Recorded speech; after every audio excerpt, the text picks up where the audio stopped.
ಧನರಾಜ್ ಮತ್ತೆ ಹನುಮಂತು. ಸೂಪರ್. ಅವ್ರ ಫ್ರೆಂಡ್ಶಿಪ್ನ ನೋಡೋದಕ್ಕೆ same like Ambareesh Vishnuvardhan friendship ಇದೆಯಲ್ಲ ಆ ಥರ ಅಂತ ಅನಿಸಿದೆ. ತುಂಬ ಪ್ಯೂರೆಸ್ಟ್ ಫ್ರೆಂಡ್ಶಿಪ್ ಅವರಿಬ್ರದನ್ನು. ಬಟ್ ಆ್ಯಕ್ಚುಲಿ ಮಂಜಣ್ಣನ ಹೊರಗಡೆ ನಾವು ನೋಡಿರೋದು ಫುಲ್ ರಗಡ್ ವಿಲನ್ ಥರ. ಇವ್ರು ತುಂಬ ಸರ್ವೆಂಟ್ ಆಗಿ ಹೋಗ್ಬಿಟ್ಟವ್ರೆ ಗೌತಮಿಗೆ.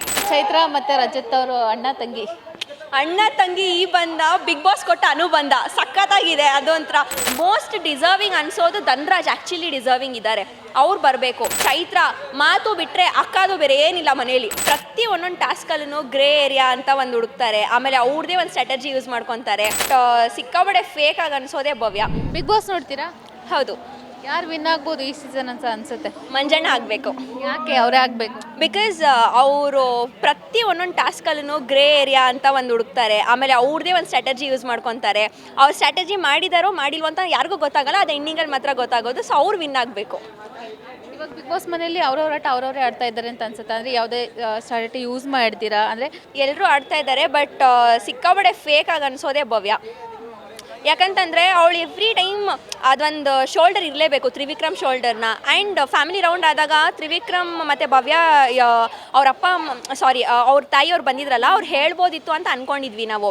ಬಟ್ ಅದು ತುಂಬಾ ತ್ರಿವಿಕ್ರಮ್ಗೆ ಲ್ಯಾಗ್ ಆಗ್ತಾ ಹೋಗ್ತಾ ಇದೆ. ಎವ್ರಿ ಟೈಮ್ ಇವಳಿಗೆ ಶೋಲ್ಡರ್ ಕೊಟ್ಕೊಂಡು ಇವ್ರಿಗೆ ಹೆಲ್ಪ್ ಮಾಡ್ಕೊಂಡೇ ಇದ್ದರೆ ಅವ್ರ ಆಟ ಅವ್ರು ಆಡೋಕ್ಕಾಗ್ತಾ ಇಲ್ಲ ಆ ಕಡೆ. ಸೊ ಅದೊಂದು ಚೆನ್ನಾಗಂತ ಅನಿಸ್ತಾ ಇಲ್ಲ. ಬಿಗ್ ಬಾಸ್ ಮನೆಯಲ್ಲಿ ಜೋಡಿಗಳು ಅಂತಂದರೆ ಇವಾಗ ಧನರಾಜ್ ಮತ್ತು ಹನುಮಂತು.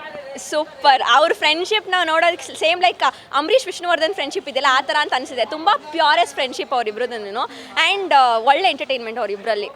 ಮಂಜಣ್ಣ ಮತ್ತು ಗೌತಮಿ ಅದೇನು ಫ್ರೆಂಡ್ಶಿಪ್ಪು. ಇವ್ರು ಯಾವಾಗಲೂ ಬೈತಾನೇ ಇರ್ತಾಳೆ, ಅವ್ರು ಯಾವಾಗಲೂ ಬೈಸ್ಕೊತಾನೇ ಇರ್ತಾರೆ. ಬಟ್ ಆ್ಯಕ್ಚುಲಿ ಮಂಜಣ್ಣನ ಹೊರಗಡೆ ನಾವು ನೋಡಿರೋದು ಫುಲ್ ರಗಡ್ ವಿಲನ್ ಥರ. ಇವ್ರು ತುಂಬ ಸರ್ವೆಂಟ್ ಆಗಿ ಹೋಗ್ಬಿಟ್ಟವ್ರೆ ಗೌತಮಿಗೆ. ಅದು ಸೆಟ್ ಆಗ್ತಾ ಇಲ್ಲ. ಅವರ ಫ್ರೆಂಡ್ಶಿಪ್ನ ಬ್ರೇಕ್ ಮಾಡ್ಕೊತೀನಿ ಅಂತ ಮಾತು ಕೊಟ್ಟಿದ್ದಾರೆ. ಮತ್ತು ಯಾಕೆ ಬ್ರೇಕ್ ಮಾಡ್ಕೊತಿಲ್ಲ ಅಂತಲೇ ಗೊತ್ತಾಗ್ತಾ ಇಲ್ಲ. ಅವ್ರ ಸ್ಟ್ರಾಟಜಿನ ಇನ್ನಷ್ಟು ಸ್ಟ್ರಾಟಜೈಸ್ ಮಾಡಿಕೊಂಡ್ರೆ ಪಕ್ಕ ಅವ್ರು ವಿನ್ ಆಗ್ತಾರೆ. ಆ್ಯಂಡ್ ಅವ್ರು ಆಗಬೇಕಷ್ಟೇ. ಭವ್ಯ ಮತ್ತು Trivikram cute pair. But every time she is being very fake with Trivikram. ಅವ್ರ ಆಟನ ಅವ್ರು ಗೆಲ್ಲೋದಕ್ಕೋಸ್ಕರ ತ್ರಿವಿಕ್ರಮ್ನ ಹಿಂದಕ್ಕೆ ಹಾಕ್ತಿದ್ದಾರೆ. ಹೆಂಗೆ ಅಂತಂದರೆ ಹೆಲ್ಪಿಂಗ್ ಹ್ಯಾಂಡ್ ತೊಗೊತಿದ್ದಾರೆ ಪ್ರತಿ ಸತಿನೂ. ಅವ್ರ ಹತ್ರ ಮಾಡಿದ್ರೆ ತ್ರಿವಿಕ್ರಮ್ ಲ್ಯಾಗ್ ಆಗ್ತಾ ಹೋಗ್ತಿದೆ. Cute pair. ಬಟ್ ಅಷ್ಟು ಅವ್ರ ಗೇಮಿಗೆ ತುಂಬ ಎಫೆಕ್ಟ್ ಆಗ್ತಿದೆ ತ್ರಿವಿಕ್ರಮ್ಗೆ. ಅದು ಅವ್ರಿಗೆ ಗೊತ್ತಾಗ್ತಾ ಇಲ್ಲ. ರಜತ್ ಅವ್ರು ಸಿಂಗಲ್ ಅಂತ ಅನ್ಸುತ್ತಲ್ಲಿ. ಹೌದು. ಆ್ಯಕ್ಚುಲಿ ಅವ್ರು ಸಿಂಗಲ್ ಬಿಕಾಸ್ ಅವ್ರು ಆಲ್ರೆಡಿ ಮದುವೆ ಆಗಿಬಿಟ್ಟಿದೆಯಲ್ಲ. ಅವ್ರ ಹೆಂಡತಿ ಬಂದರೆ ಆಮೇಲೆ ಫುಲ್ ಸೆರೆ ಕ್ಲಾಸ್ ತೊಗೊಳ್ತಾರೆ. ಬಟ್ ರಜತ್ ಒಂಥರ ಹೆಂಗಂದರೆ ನಮ್ಮ ಆ್ಯಸ್ ಪರ್ ಆಡಿಯನ್ಸ್ ಒಪಿನಿಯನ್ ಅಂದರೆ ಅವರ ವೈಲ್ಡ್ ಕಾರ್ಡ್ ಎಂಟ್ರಿಗಿಂತ ಫಸ್ಟೇ ಬಂದುಬಿಟ್ಟಿದೆ. Definitely he is the trophy winner. Serious ಆಗಿ ಹೇಳ್ತಿದ್ದೀವಿ. ಅವ್ರ ಗೇಮ್ ಆಗಿರ್ಬೋದು, ಅವ್ರ ಸ್ಟ್ರೇಟ್ ಮಾತಾಡೋದಾಗಿರ್ಬೋದು ಸಕ್ಕದ.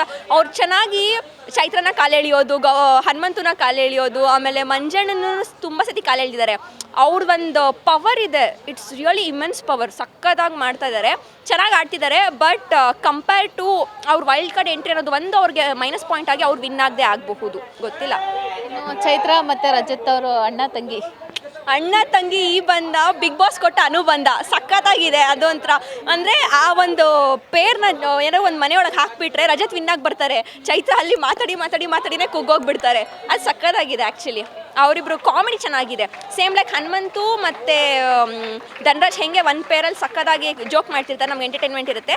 ಅದೇ ಥರ ಇನ್ನೊಂದು ಕಡೆ ಚೈತ್ರ ಮತ್ತು ರಜತ್ ಅವ್ರದ್ದು ಒಂದು ಕಡೆ ಎಂಟರ್ಟೈನ್ಮೆಂಟ್ ಮಸ್ತಾಗಿದೆ ಮಾತ್ರ. ಟಾಪ್ 5ವರೆಗೂ ಯಾರ್ಯಾರು ಬರ್ಬೋದು ಅಂತ ಅನಿಸುತ್ತೆ? ಮಂಜಣ್ಣ, ಹನುಮಂತು.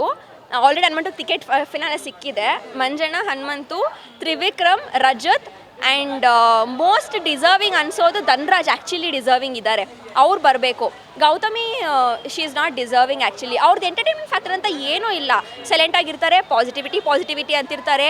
ಆ ಕಡೆ ಇವ್ರ ಪಾಸಿಟಿವಿಟಿನ ಮಂಜಣ್ಣ ಗೇಮು ಹಾಳಾಗ್ತೈತೆ.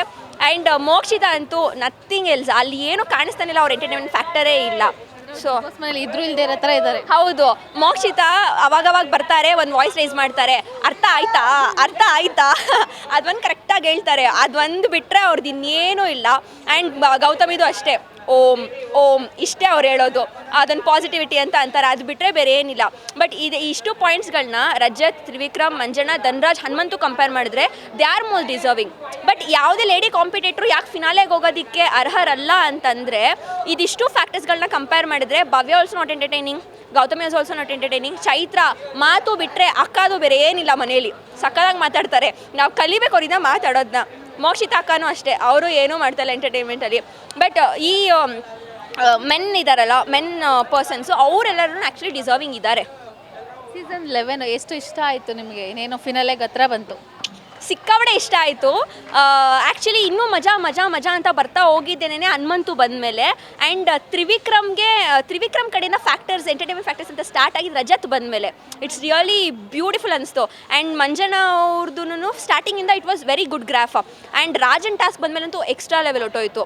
ಬಟ್ ಮಂಜನಾ ಅದೇ ಹೇಳ್ತಿಲ್ಲ, ಗೌತಮಿ ಫ್ರೆಂಡ್ಶಿಪ್ನ ಕಟ್ ಮಾಡಿದ್ರೆ definitely he is something else. ಅಂದರೆ ಒಂದು ಬೇರೆಯೇ ಫೈರ್ ಇದೆ ಅವರಲ್ಲಿ, ಅವ್ರು ಅದನ್ನ ಕಟ್ ಮಾಡ್ತಾ ಇಲ್ಲ, ಅದು ಒಂದೇ ಬೇಜಾರು. ಬಟ್ ಜಗದೀಶ್ ಇದ್ದಿದ್ದರೆ ಎಂಡ್ವರೆಗೂ ತುಂಬ ಮಜಾ ಇರೋದು. ಲಾಯರ್ ಜಗದೀಶ್ ಅವರು ಮಿಸ್ ಮಾಡ್ಕೊಂಡ್ರೆ ಅವ್ರನ್ನ. ಹೌದು, ಆ್ಯಕ್ಚುಲಿ ಅವ್ರು ಇರುವಾಗ ತುಂಬ ಕಿರಿಕಿರಿ ಅಂತ ಅನಿಸಿರೋದು. ಬಟ್ ರಾಜನ್ ಟಾಸ್ಕ್ ಬಂದಾಗ ನಾನು ತುಂಬಾ ಅನ್ಕೊತಾ ಇದ್ದೆ ಜಗದೀಶ್ ಸರ್ ಇದ್ದಿದ್ದೆ ಏನು ಮಾಡ್ಬೋದಿತ್ತು ಅಂತೆಲ್ಲ ಅನ್ಕೊತಿದ್ದೆ.